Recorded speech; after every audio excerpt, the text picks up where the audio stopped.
Hello. Good afternoon. There's Casper. Oh, stretch. What's a good stretch? He's a good boy. So, I'm going to. Casper, you peed on your shirt. Oh no. We're going to have to clean it. Casper is goofy.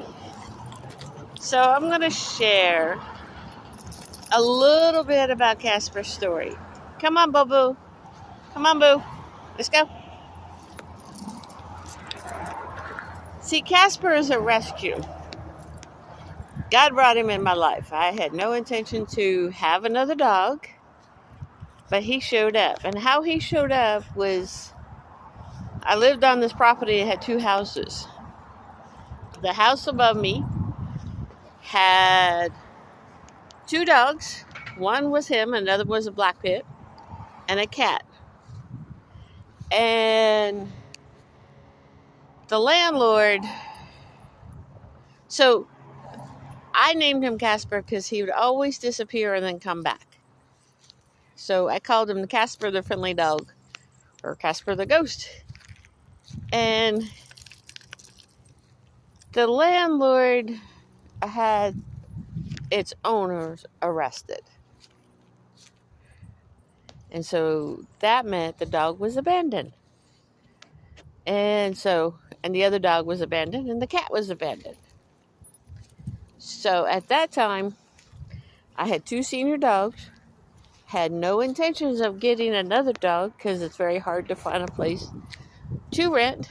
Also to rent with a pit on top of it. But God had other plans. I realized that the dog was abandoned and the other dog disappeared. I have no idea what happened to that dog. So I started feeding him and the cat. And started realizing that the landlord evicted the tenant that had the dogs on top of it, having her arrested. So that meant the dog was abandoned and I had I started feeding him. He came to me. He wasn't too friendly with other people. I was probably one of the few people that could touch him. So I called the rescue. What friends are for in Augusta, Georgia. And I said, if somebody can get me crate and get me a crate to put him in, I'll bring him into the house, keep him separate from my shepherd and my other pit until we could get him adopted. But that didn't quite happen that way. The very first day of me capturing him, he was fully covered in ticks. So I called my friend up who had a crate, and he was fully covered in fleas, and he couldn't come into my house until he was defleed and deticked. It took my friend and I over an hour to get between 50 to 100 ticks off of him. Again, in the back of my mind, I'm just going to foster him until he can get adopted. The very first day in my house, he and my shepherd got into a fight.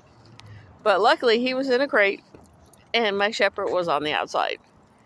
And God knows what would have happened if that wasn't that way. I was able to get them both to stop fighting and stop growling at each other.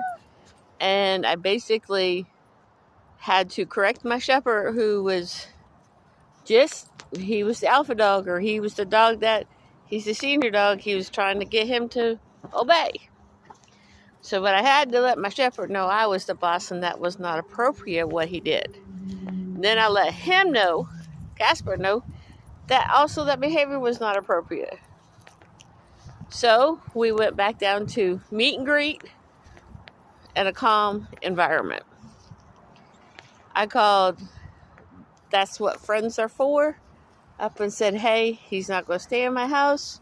If he's going to act like this, I need to get a trainer to work with him so we can fix this problem because he was aggressive at that point in time. So we brought a trainer in. But he still needed to go to the vet. So I got him to the vet, and he was kind of aggressive with the other animals. But again, you got to remember something. I want everybody to understand something. He wasn't aggressive out of anything but fear. He was afraid, and he was doing everything he can to protect himself. Because you see, the one thing I want you to understand, the environment he came from was abusive. And him and the other dog used to get into kind of a little bit of fights.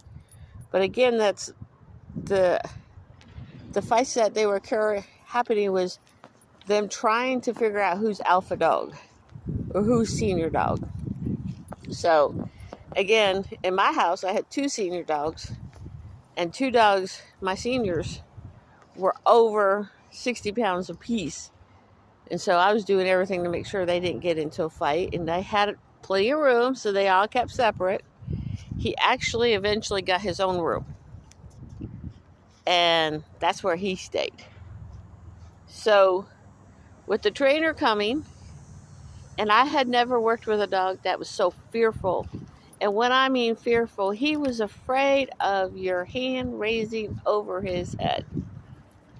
So I would sit for hours with him and just raise my hand over his head. And to the point where as he finally got not afraid. He wasn't cowering. He wasn't all kinds of stuff. But here's the bigger thing. Here's the kicker. This poor dog has gone through everything. He was heartworm positive. Again, heartworm positive. He was also he has a tick-borne disease that will be with him the rest of his life. Also, he had an extra eyelid. So his one eye, he had an extra eyelid and had to have surgery on it. So my goal was to get him healthy, get him associated with other dogs. But God has another plan. Okay? And that, so in December of 23, he had his eye surgery. He was treated for heartworm. He got fixed, which helped his temperament quite a bit.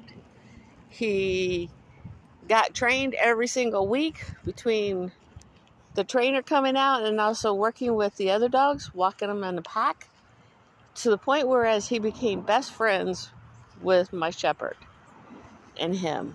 My shepherd used to train him when we went into the stores.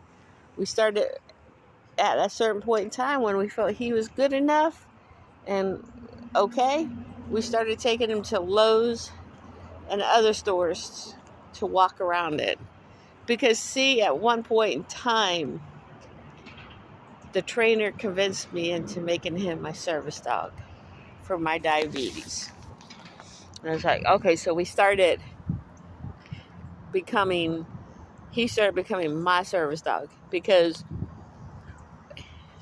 I unfortunately put my 2 senior dogs down and had no dogs. So she convinced me to get him to be my service dog.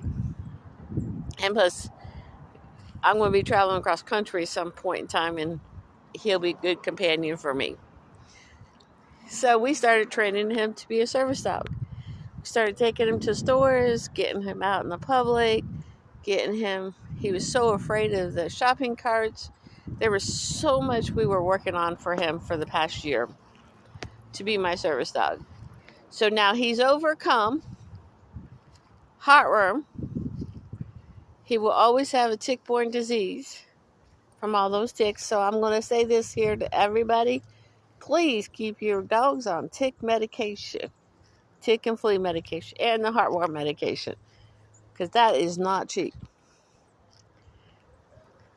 Okay? Cheaper to keep them on the medicine than treat them for the heartworm.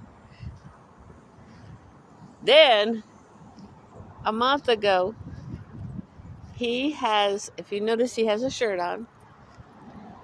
he had to have surgery again. And they suspect that he has cancer. So the vet said he has to have sunscreen on and all kinds of protection because he's very prone to sun cancer. So, needless to say, I've fully adopted him. He's my service dog, and he's already detected my diabetes 3 times and alerted to stuff. And he doesn't leave my side very far. He's always watching. As you can see right now, he gets fearful around the wind blowing and stuff. But pits don't give up on them. Don't always believe what you hear people say about him, because this dog is now the most friendliest dog in the world. And he is well loved by so many people. So that's how Casper got his name, how Casper came in my life, and he is my service dog now. Bye.